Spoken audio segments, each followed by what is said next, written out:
Hi ಗೆಳೆಯರೇ, ನಾನು ಸೀಗಪ್ಪ. ವಯಸ್ಸು 32. ನಂಗೆ ಮದುವೆಯಾಗಿದ್ದು, ನನ್ನ ಹೆಂಡತಿ ನೋಡೋಕೆ ಸುಂದರವಾಗಿದ್ದಾಳೆ. ಅವಳು ನನ್ನ ಅಪ್ಪ ಅಮ್ಮನ ಜೊತೆಯಲ್ಲಿ ಹಳ್ಳಿಯಲ್ಲಿ ವಾಸವಾಗಿದ್ದಾಳೆ. ಆದರೆ ಒಂದು ದಿನ ನಾನು ಹೊಲದಲ್ಲಿ ಮಾಡಿದ ಎಡವಟ್ಟಿನಿಂದ ನನ್ನ ಜೀವನ ಏನಾಗಿದೆ ಎನ್ನುವುದನ್ನ ಇವತ್ತು ನಾನು ಹೇಳ್ತೀನಿ.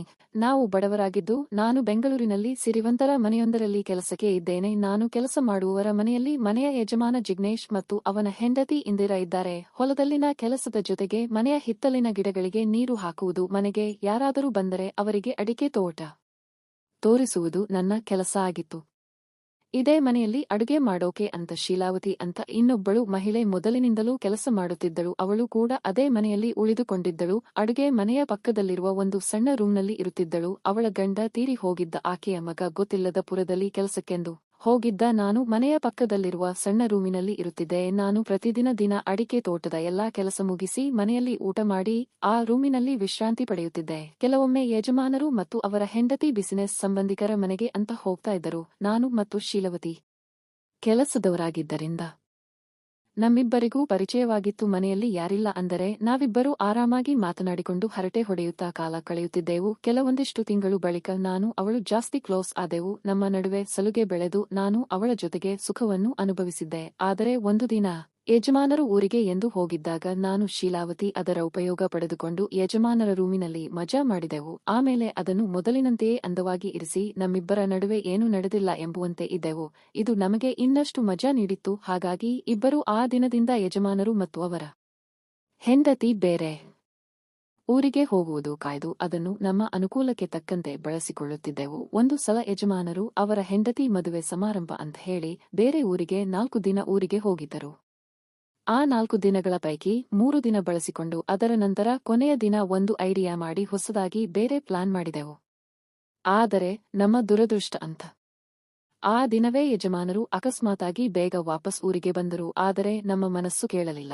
ಮನೆಯಲ್ಲಿ ಯಜಮಾನರು ಇದ್ದಿದ್ದರಿಂದ ನಾನು ನನ್ನ ರೂಮಿನಲ್ಲಿ ಮಲಗಬೇಕು ಅಂದುಕೊಂಡಿದ್ದೆ. ಆದರೆ ಮತ್ತೆ ಅಡಿಕೆ ತೋಟದ ಗುಡಿಸಿಲಿನ ಕಡೆಗೆ ಹೋದೆ. ಆದರೆ ನನಗಿಂತ ಮೊದಲೇ ಶೀಲಾವತಿ ಅಲ್ಲಿಗೆ ಬಂದಿದ್ದಳು. 3 ದಿನ ವಿವಿಧ ರೀತಿಯಲ್ಲಿ ಆ ಕೆಲಸ ಮಾಡಿದ್ದ ಆಕೆಗೆ ಇನ್ನಷ್ಟು ಬೇಕಾಗಿತ್ತು. ಆ ದಿನ ಕೂಡ ನಾವಿಬ್ಬರೂ ಸುಖವಾಗಿ ಇದ್ದೆವು. ಆಕೆ ಬೆಳಿಗ್ಗೆ ಬೇಗ ಎದ್ದು ಮತ್ತೆ ಮನೆ ಕಡೆಗೆ ಬಂದಿದ್ದಳು. ಆದರೆ ಮರುದಿನ ಬೆಳಿಗ್ಗೆ 11ರ ಸುಮಾರಿಗೆ ನಾನು ಗಿಡಕ್ಕೆ ನೀರು ಬಿಡುತ್ತಿದ್ದಾಗ ಯಜಮಾನಿ ಇಂದಿರಾ ಹೊರಗೆ ಬಂದು ನೋಡ್ತಾ ಇದ್ದರು. ಆ ವೇಳೆ ಶೀಲಾವತಿ ಅವರಿಗೆ ಚಹಾ ತಂದು ಕೊಟ್ಟಳು. ಆಗ ಇಂದಿರಾ ಆಕೆಗೆ, ನೀನು ತುಂಬಾ ದಿನದಿಂದ ರಜೆ ತೆಗೆದುಕೊಂಡಿಲ್ಲ, ನಿನ್ನ ಮಗನ ಹತ್ತಿರ ಹೋಗಿ ಬಾ, 10 ದಿನ ನಿನಗೆ ರಜೆ ಕೊಡ್ತೀನಿ, ಊರಿಗೆ ಹೋಗು ಅಂತ ಹೇಳಿದ್ರು.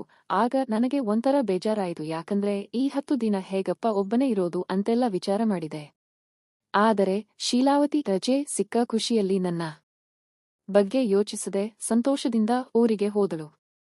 ನಾನು ಅಡಿಕೆ ತೋಟಕ್ಕೆ ಹೋಗಿ ಕೆಲಸ ಮುಗಿಸಿ ಸಾಯಂಕಾಲ ಮತ್ತೆ ಗಿಡಕ್ಕೆ ನೀರು ಬಿಡೋಕೆ ಬಂದಾಗ ಯಜಮಾನಿ ನನ್ನನ್ನು ಕರೆದು, ಏನು ಸೀಗಪ್ಪ, ನೀನು ಈ ತರ ಕೆಲಸ ಮಾಡಬಹುದಾ ಎಂದಾಗ ನಾನು ಏನಾಯ್ತು ಮೇಡಮ್, ನಾನೇನು ಮಾಡಿದೆ ಅಂತ ಕೇಳಿದೆ. ಆಗ ಆಕೆ, ಯಾಕಪ್ಪ, ನೀನು ಏನು ಮಾಡಿದ್ದೀಯಾ ಅಂತ ಗೊತ್ತಿಲ್ವಾ ಅಂದರು. ನನಗೆ ಅವರು ಯಾವುದರ ಬಗ್ಗೆ ಕೇಳುತ್ತಿದ್ದಾರೆ ಅಂತ ಗೊತ್ತಾಗಲಿಲ್ಲ. ಆದರೆ ಒಳಗೊಳಗೆ ಭಯ ಆಗ್ತಾ ಇತ್ತು. ನಾನು ಏನು ಗೊತ್ತಿಲ್ಲದವನ ಹಾಗೆ ಸುಮ್ಮನೆ ಅವರನ್ನೇ ನೋಡುತ್ತಾ ನಿಂತೆ. ಆಗ ಆಕೆ, ನಿನಗೆ ಶೀಲಾವತಿ ಅಂದರೆ ಅಷ್ಟು ಇಷ್ಟನಾ ಅಂತ ಕೇಳಿದರು. ನನಗೆ ಸಡನ್ ಆಗಿ ಶಾಕ್ ಆಯಿತು. ನಾನು ಭಯದಲ್ಲಿ ಏನೇನೋ ಹೇಳೋಕೆ ಶುರು ಮಾಡಿದೆ. ಆವಾಗ ಅವರು, ಎಷ್ಟು ದಿನದಿಂದ ನಡೀತಾ ಇದೆ ನಿಮ್ಮ ಆಟ ಅಂತ ಕೇಳಿದ್ರು. ನಾನು, ಯಾವ ಆಟ? ನೀವು ಯಾವುದರ ಬಗ್ಗೆ ಹೇಳ್ತಾ ಇದ್ದೀರಿ? ಏನು ಆಟ ಮೇಡಮ್, ಆತರೇನೂ ಇಲ್ಲ ಅಂತ ಹೇಳಿದೆ. ಆಗ ಅವರು, ಸುಳ್ಳು ಹೇಳಬೇಡ, ಸತ್ಯ ಹೇಳು, ನಾನು ನಿನಗೆ ಬೈಯುವುದಿಲ್ಲ ಅಂತ ಹೇಳಿದರು. ನಾನು ಮತ್ತೆ ಇಲ್ಲ ಅಂತ ವಾದ ಮಾಡುತ್ತಲೇ ಇದ್ದೆ. ಆಗ ಅವರು, ನಿನ್ನೆ ಶೀಲಾವತಿ ನಿನ್ನ ರೂಮಿನ ಕಡೆಗೆ ಯಾಕೆ ಬಂದಿದ್ಲು? ಆಮೇಲೆ ನಿಮ್ಮಿಬ್ಬರ ನಡುವೆ ಏನಾಯ್ತು ಅಂತ ನನಗೆಲ್ಲ ಗೊತ್ತು. ನಾನು CCTV ಕ್ಯಾಮೆರಾದಲ್ಲಿ ಎಲ್ಲ ನೋಡಿದೀನಿ ಅಂತ ಹೇಳಿದರು. ಅದು ಅಂತ ಇರಬೇಕಾದರೆ ಹೆದರಬೇಡ, ಅದನ್ನೆಲ್ಲ ಡಿಲೀಟ್ ಮಾಡ್ತೀನಿ. ಚೆನ್ನಾಗಿ ಸುಖ ಅನುಭವಿಸುತ್ತಿದ್ದೀಯಾ ಅಲ್ವಾ, ಒಳ್ಳೆಯ ತಾಕತ್ತು ಇದೆ ನಿನಗೆ ಅಂತ ಅವರು ನನ್ನ ಹಿಂದಿನ ಎಲ್ಲಾ ಕಥೆಯನ್ನು ಬಿಚ್ಚಿಟ್ಟರು. ನನಗೆ ಸ್ವಲ್ಪ ಭಯ ಆಯ್ತು. ಎಲ್ಲಿ ನನ್ನನ್ನು ಕೆಲಸದಿಂದ ತೆಗೆದು ಹಾಕ್ತಾರೋ ಎಂದು ಭಯವಾಯಿತು. ಇದೊಂದು ಸರಿ, ಕ್ಷಮಿಸಿ, ತಪ್ಪಾಯಿತು ಮೇಡಮ್, ಇನ್ಮೇಲೆ ಆತರ ನಡೆಯುವುದಿಲ್ಲ ಅಂತ ಹೇಳಿದೆ. ಸರಿ, ನಾನು ಒಂದು ಪ್ರಶ್ನೆ ಕೇಳ್ತೀನಿ, ಹೇಳು ಅಂದರು. ನಾನು ಸರಿ ಅಂದಾಗ, ನನಗೇನು ಇದು ಇತ್ತೀಚೆಗೆ ಗೊತ್ತಾಗಿದೆ, ಆದರೆ ಎಷ್ಟು ದಿನದಿಂದ ನಡೀತಾ ಇದೆ ಇದು ಅಂತ ಕೇಳಿದರು. ನಾನು 3 ತಿಂಗಳಿಂದ ನಡೀತಾ ಇದೆ ಅಂತ ಹೇಳಿದೆ. ಆಗ ಆಕೆ, ಸರಿ, ನಿನಗೆ ಈ ಮನೆಯಲ್ಲಿ ನಿಂಗೆ ಅಲ್ಲದೆ ಇನ್ಯಾರು ಇಷ್ಟ ಅಂತ ಕೇಳಿದರು. ಆಗ ನಾನು, ಮೇಡಂ, ಬೇರೆ ಕೆಲಸಕ್ಕೆ ಯಾರೂ ಇಲ್ಲ, ಇರೋದು ಅವಳೊಬ್ಬಳೇ ಮಾತ್ರ ಅಂತ ಹೇಳಿದೆ. ಆಗ ಆಕೆ, ನಿನಗೆ ಕೆಲಸದವರು ಮಾತ್ರ ಬೇಕು, ಬೇರೆ ಯಾರೂ ಇಷ್ಟ ಇಲ್ಲವಾ ಅಂತ ಕೇಳಿದ್ರು. ನನಗೆ ಯಾಕೋ ಈ ಮಾತು ಒಂದು ಚೂರು ಬೇರೆ ತರಾನೇ ಅನಿಸತೊಡಗಿತು. ನಾನು ಏನು ಹೇಳದೆ ಸುಮ್ಮನಿದ್ದೆ. ಆಗ ಆಕೆ, ಯಾಕೆ ಈ ಮನೆಯಲ್ಲಿ ಊಟ ಮಾಡ್ತೀಯಾ, ನಮ್ಮ ಮನೆಯಲ್ಲಿ ಕೆಲಸ ಮಾಡ್ತೀಯಾ, ಈ ಮನೆ ಯಜಮಾನ ಇಷ್ಟ ಇಲ್ಲವಾ ಅಂತ ಕೇಳಿದಾಗ ನನಗೆ ಸಿಡಿಲು ಬಡಿದ ಹಾಗಾಯಿತು. ನಾನು ಆದರೆ ಒಳಗೊಳಗೇ ಎಳಿತಾ ಇರಬೇಕಾದರೆ ಆಕೆ, ನೋಡು, ಆದರೆ ಗೀದರೆ ಏನಿಲ್ಲ. ನಾಳೆಯಿಂದ ಶೀಲಾವತಿ ಕೆಲಸಕ್ಕೆ ಬರುವುದು ಬೇಡ ಅಂತ ಆಕೆಗೆ ಹೇಳ್ತೀನಿ. ನೀನು ಅವಳ ಜೊತೆ ಏನು ಮಾಡುತ್ತಿದ್ದೀಯೋ ಅದನ್ನು ನನ್ನ ಜೊತೆಯೂ ಮಾಡಬೇಕು. ಇಲ್ಲಾಂದ್ರೆ ಎಲ್ಲಾ ಯಜಮಾನರಿಗೆ ಹೇಳಿ ನಿನ್ನ ಇಲ್ಲಿಂದ ಹೊರಗೆ ಹಾಕ್ತೀನಿ ಅಂತ ಹೇಳಿದರು. ನನಗೆ ಊರಲ್ಲಿನ ಹೆಂಡತಿ, ಅಪ್ಪ, ಅಮ್ಮ ನೆನಪಿಗೆ ಬಂದರು. ಕೊನೆಗೆ ಅದೇನಾದರೂ ಆಗಲಿ ಅಂತ ಹೇಳಿ ಸರಿಯಾಯಿತು ಅಂತ ಒಪ್ಪಿದೆ. ಈ ಹಿಂದೆ ಕದ್ದು ಮುಚ್ಚಿ ಅವರ ಕೊನೆಯಲ್ಲಿ ನಡೆಯುತ್ತಿದ್ದ ಕೆಲಸ ಯಜಮಾನ ಇಲ್ಲದ ಹೊತ್ತಿನಲ್ಲಿ ಧೈರ್ಯವಾಗಿ ಒಂದಾಗಿ ನಡೆಯತೊಡಗಿತು. ಇಂದಿರಾ ವಿಘ್ನೇಶ್ನಿಂದ ಯಾವುದೇ ಸುಖ ಸಿಕ್ಕಿರಲಿಲ್ಲ ಅನ್ಸುತ್ತೆ. ಅವಳಿಗೆ ಇದರ ಬಗ್ಗೆ ತುಂಬಾ ಆಸಕ್ತಿ ಇತ್ತು. ಹಗಲು ರಾತ್ರಿ ಎನ್ನದೆ ನನ್ನನ್ನು ಕರೆದುಕೊಂಡು ಮಾಡಿಸಿಕೊಳ್ಳುತ್ತಿದ್ದರು. ಹೀಗೆ ಒಂದಿಷ್ಟು ದಿನ ಆದ ಮೇಲೆ ಶೀಲಾವತಿ ಮತ್ತೆ ವಾಪಸ್ ಬಂದಳು.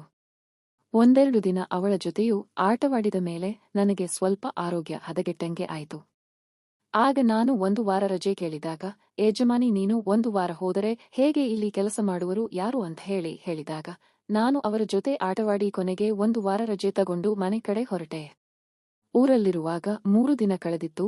ಆಗ ಯಜಮಾನಿ ಫೋನ್ ಮಾಡಿ ನನಗೆ ಬೇಗ ಕೆಲಸಕ್ಕೆ ಬರಬೇಕು ಎಂದು ಬಿಡಿಸತೊಡಗಿದರು.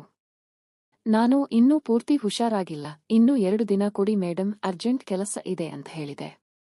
ಆಗ ಅವರು ಆದಷ್ಟು ಬೇಗ ಬಾ ಅಂತ ಒಪ್ಪಿಕೊಂಡರು. ನಾನು 2 ದಿನ ಬಳಿಕ ಸೀದಾ ಮತ್ತೆ ಅವರ ಊರಿಗೆ ಹೋಗಿ ಶೀಲಾವತಿಗೆ ಫೋನ್ ಮಾಡಿದಾಗ ಆಕೆ, ಊರಲ್ಲಿ ಸಂಬಂಧಿಕರ ಮನೆಯಲ್ಲಿ ಶಾಸ್ತ್ರ ಇದೆ, ಅದಕ್ಕೆ ಬಂದಿದ್ದೀನಿ, ಮನೆಯಲ್ಲಿ ಅಮ್ಮವರು ಇದ್ದಾರೆ ನೋಡು ಅಂತ ಹೇಳಿದ್ರು.